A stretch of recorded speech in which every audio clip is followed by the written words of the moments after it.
The vote was unanimous. They would fight back. For 2 weeks, they studied the ship's systems.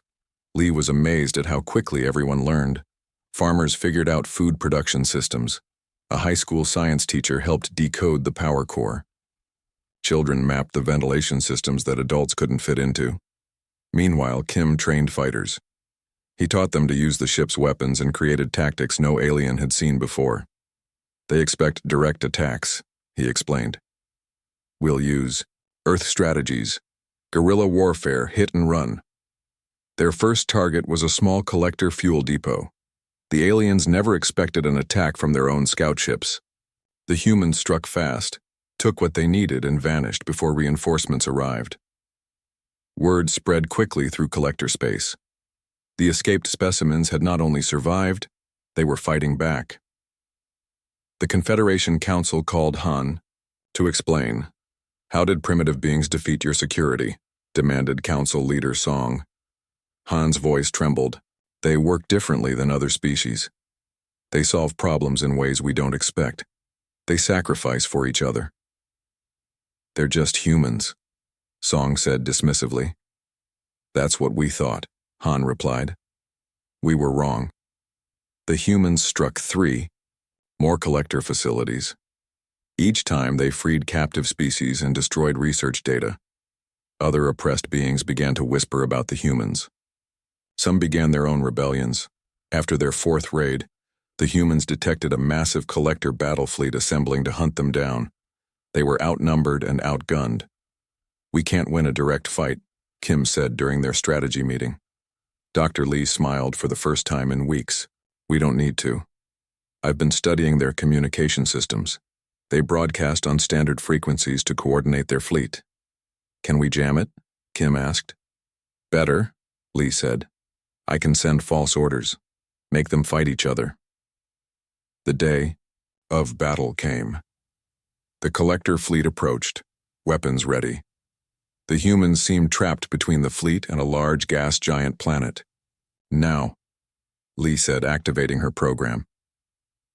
Confusion spread through the collector fleet as ships received contradictory orders.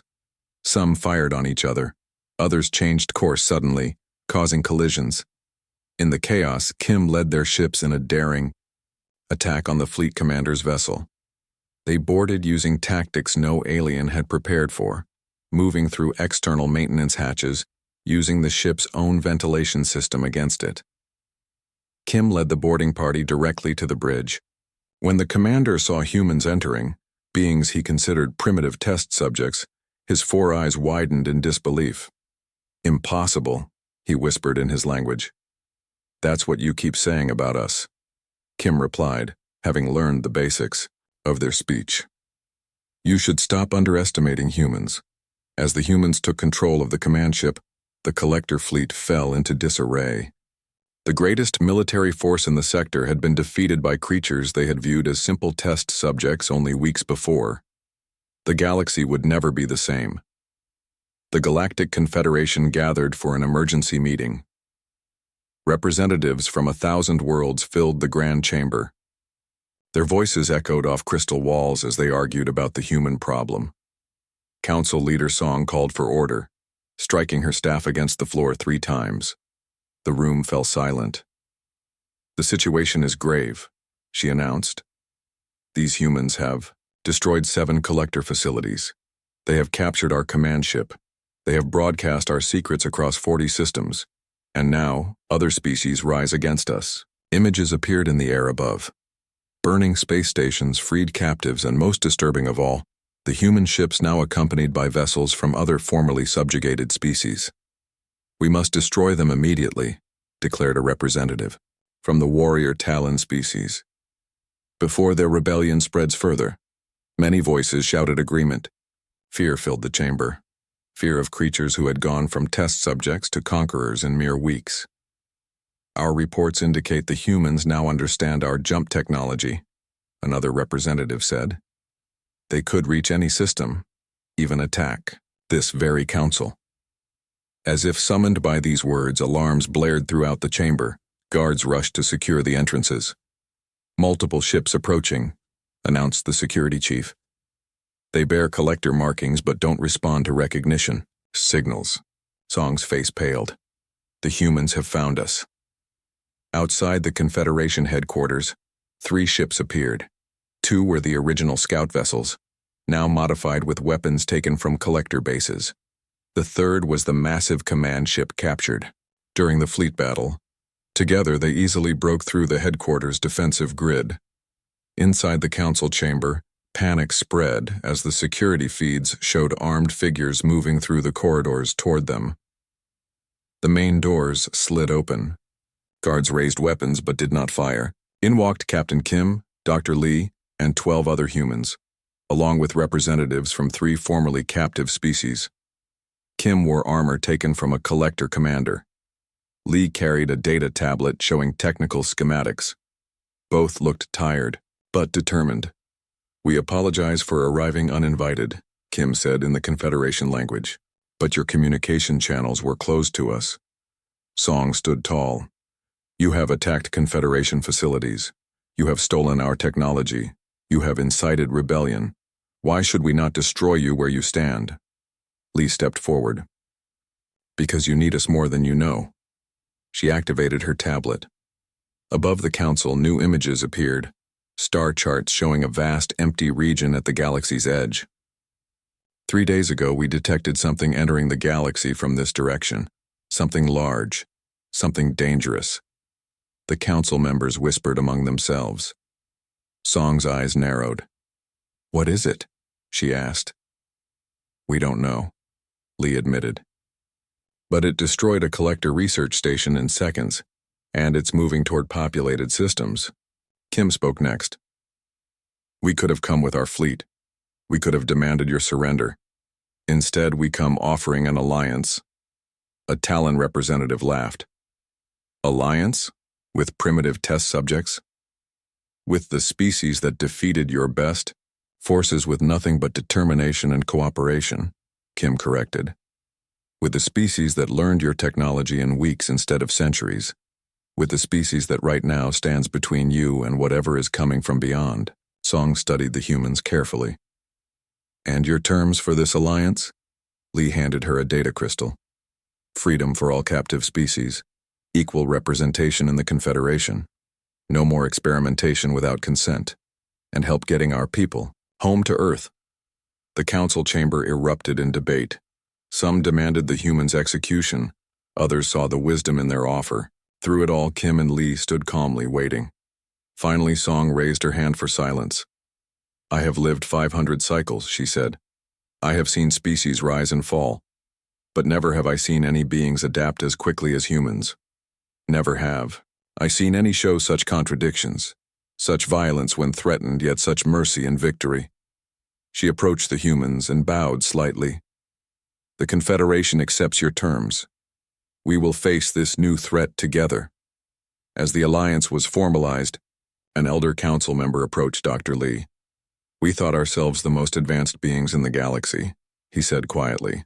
"We never imagined our greatest threat would come from a species that only recently discovered space travel." Lee smiled.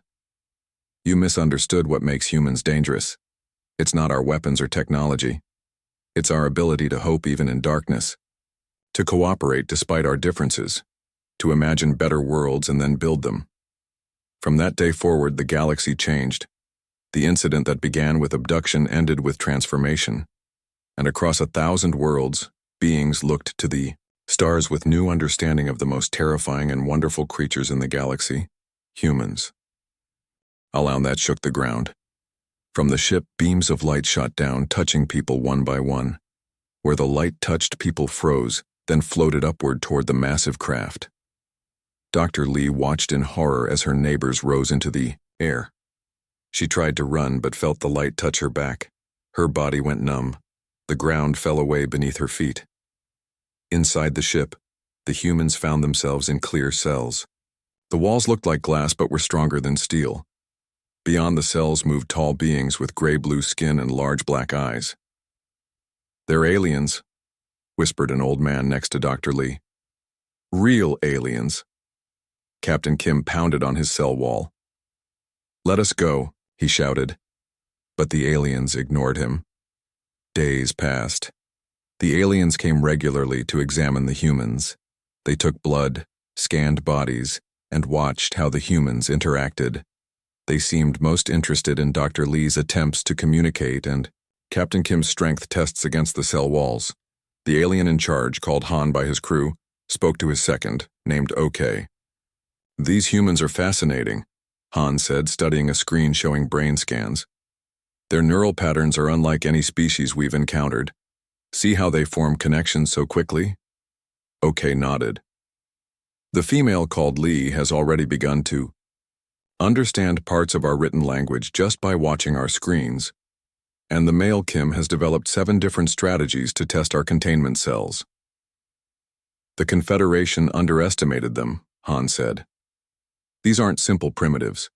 They adapt faster than any species we've studied. Should we report this?" OK asked.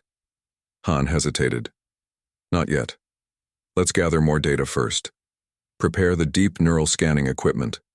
Start with Lee tomorrow, then we'll move to physical testing with Kim."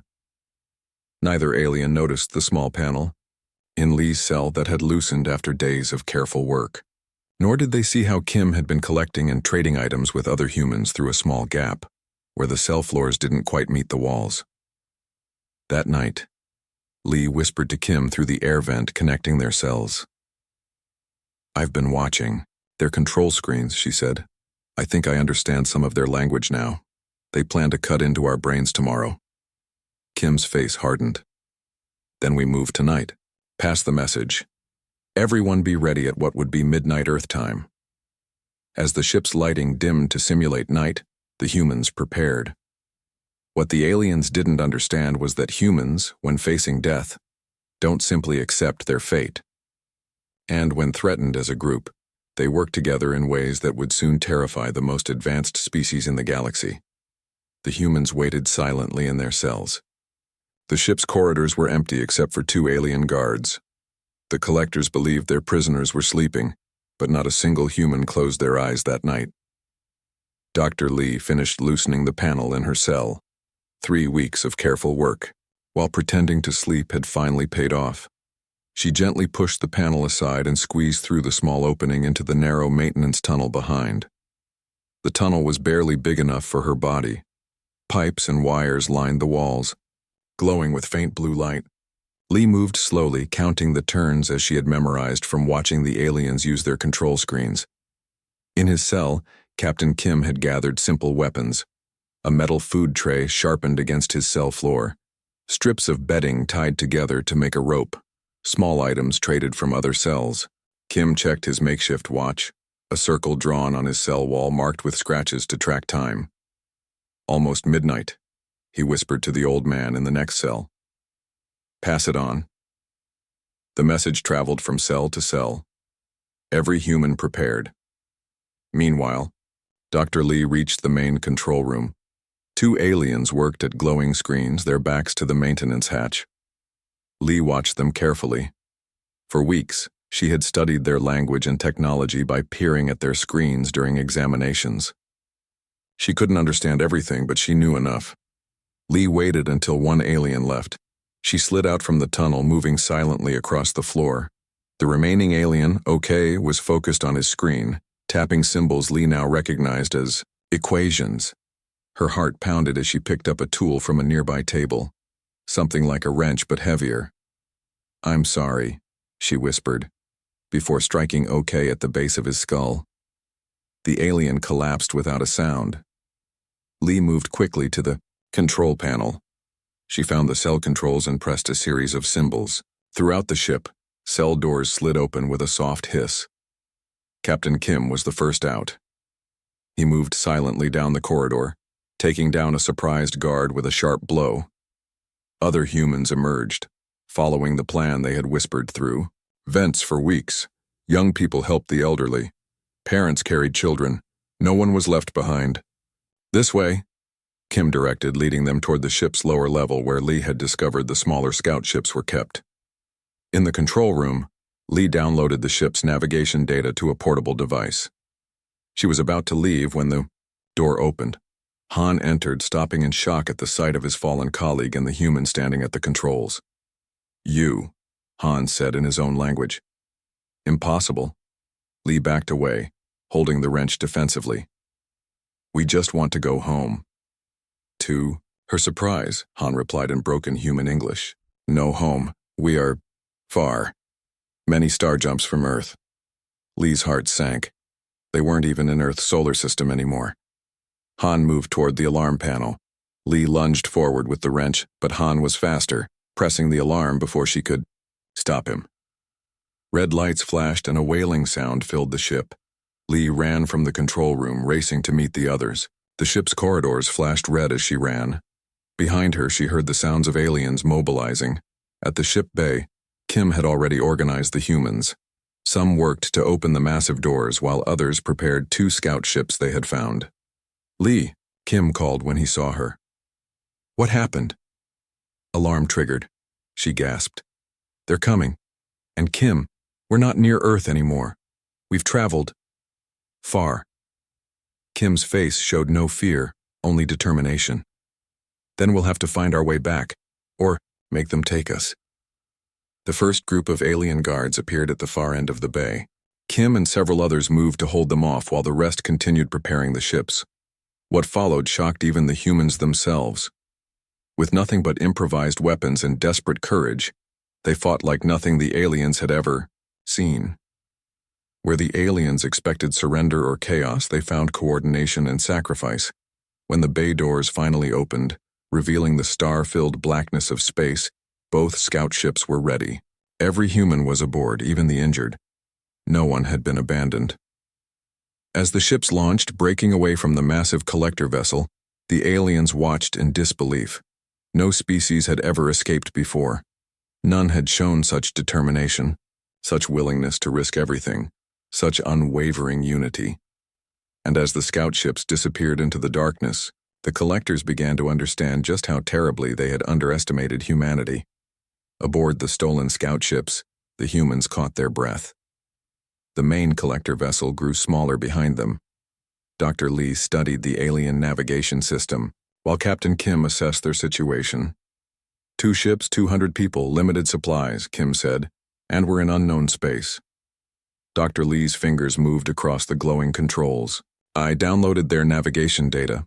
We're in what they call Sector 47, at least 12 jumps from Earth. Can we get home? Asked an elderly woman. Eventually, Lee said. But first, we need to understand this technology better, and... She hesitated. I found something else in their database. The collectors have done this before, taken species for study. Some are still held at research stations. Kim's eyes hardened. So we're not the only victims. The humans gathered to make a plan. Most wanted only to return home, but Kim and Lee argued for something else. They'll keep doing this, Kim said. To us and others, we need to stop them. And we need more resources to get home, Lee added. We barely have enough fuel for 1 jump. I'll write the first part of the story in 800 words using simple English and Korean names. Here it is. The incident that proved. Humans are the most terrifying creature in the galaxy. The stars shimmered in the darkness as the Confederation ship entered Earth's solar system. The massive vessel moved silently, hidden by technology that bent light around its hull. Inside, senior xenobiologist Pak stood before the ship's council, his forearms holding data tablets. The planet shows signs of intelligent life, but they are primitive, Pak reported. They have only reached their own moon. Their technology is basic, their weapons are simple. They pose no threat to the Confederation. Council Leader Song nodded her scaled head. Begin standard observation. Report anything unusual. On Earth, humans went about their daily lives, unaware of the eyes watching them from above. The Confederation had encountered hundreds of species across the galaxy. Most were predictable, driven by simple needs for food, safety, and reproduction. The Confederation ruled over these species easily, either as partners or subjects. Humans, they expected, would be no different. For 3 months, Pa and his team observed. They sent invisible drones to hover over cities, farms, and wilderness areas. They tapped into electronic communications. They collected biological samples. They studied human history. But soon, the reports from Pak's team began to change. The humans are different, Pak told the council during their weekly meeting. They do things that make no sense. Explain, demanded council leader Song. Pak showed footage of a burning building. This human ran into fire to save another human they did not know. More footage played. These humans spend resources to save sick animals that provide no benefit. Another clip started. These humans argue over ideas that cannot be proven. The council members shifted uncomfortably. Song leaned forward. Are they dangerous? Not to us, Pa answered. Their technology is still primitive, but they are unpredictable. The observation continued. Pak's team grew more fascinated with each passing day. Humans fought wars over invisible boundaries and abstract ideas. They created art with no practical purpose. They spent lifetimes studying questions with no answers. Sometimes they chose to die for others. No other species we've encountered thinks like this, Pak told his assistant Jun as they watched a human orchestra play music. Other species have societies, tools, even basic art. But humans have something else. Jun nodded. They seem driven by invisible forces, things we cannot measure. One day an alarm sounded in the observation lab. Pak hurried to check the monitors. A human colony in a remote northern location had detected one of their drones. Impossible, whispered Jun. Our technology is thousands of years beyond theirs. But the evidence was clear. The humans had not only detected the drone, but were attempting to capture it. Somehow they had developed sensors that shouldn't have been possible with their level of technology. This changes everything, Pak said, his voice trembling. They're advancing too quickly. The council called an emergency meeting. Pak presented his findings with growing concern. Their progress is not linear like other species. They make unexpected leaps. They share knowledge freely. They work together in ways we've never seen. Council leader Song studied the reports. Your recommendation? Continue observation but with greater caution, Pak replied. These humans are still primitive, but they are unpredictable. We should not underestimate them. As the meeting ended, a message came from another Confederation faction, the Collectors. They specialized in biological research and experimentation. They had been monitoring Pa's reports with great interest. The humans show unique neural patterns, the Collector leader stated. We request permission to collect specimens for study. Council, leader Song hesitated. The Confederation had strict rules about interference with developing species, but the Collectors were powerful and provided valuable research. Permission granted, she finally said, but a small sample only, no more than 200 specimens, and maintain complete secrecy. Pak felt uneasy. Something about these humans worried him. Council leader, I advise against this. There's something about these beings we don't understand yet. Song dismissed his concerns. They are primitive creatures, Pak. What harm could they possibly do against the might of the Confederation? The Collectors will take their samples, conduct their research, and we will learn more about these strange beings.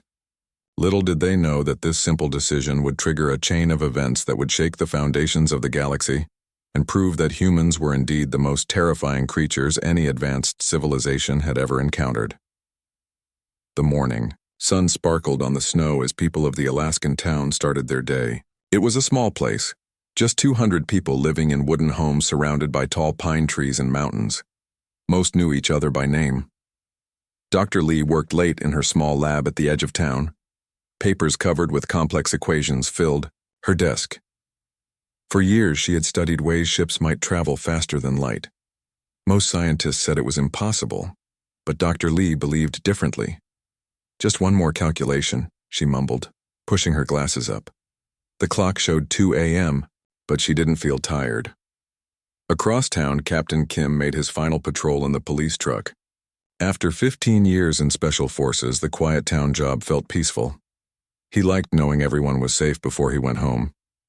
Kim's radio crackled. Captain, seeing some strange lights over the North Forest? Kim turned his truck toward the forest. Probably just the northern lights, he replied, but something felt wrong. The first sign of trouble came when all power in town suddenly failed.